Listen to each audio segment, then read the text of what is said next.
So it's summer and it's hot. And in a lot of places it's humid.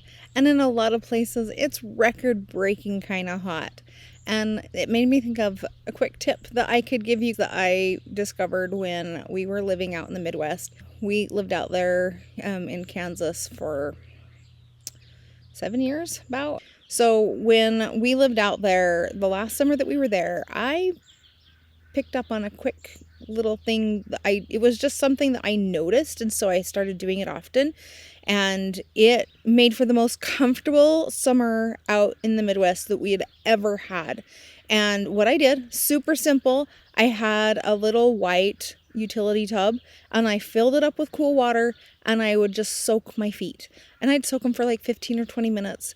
Just, sometimes I didn't have a ton of time, but I would just do that, and I did that a few times a day.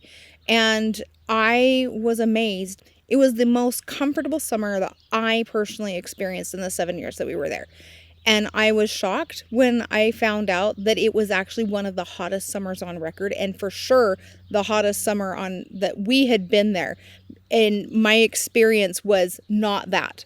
My experience was it was the most comfortable summer that I had had. So, if you don't have access to air conditioning, if you don't have access to like a swimming pool, like those kinds of things, you can still do yourself some good and get your feet into some cool water. You can also do things like having a wet rag that you wear around your towel. I did that a lot outside, just to kind of help like an extra level of cool.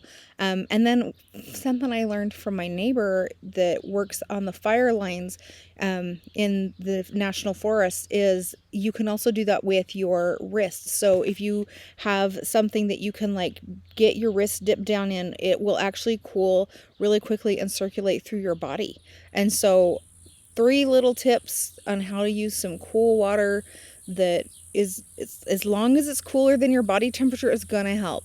And so there you go. Stay cool, and hope you can find some ways to get comfortable in this really crazy warm weather.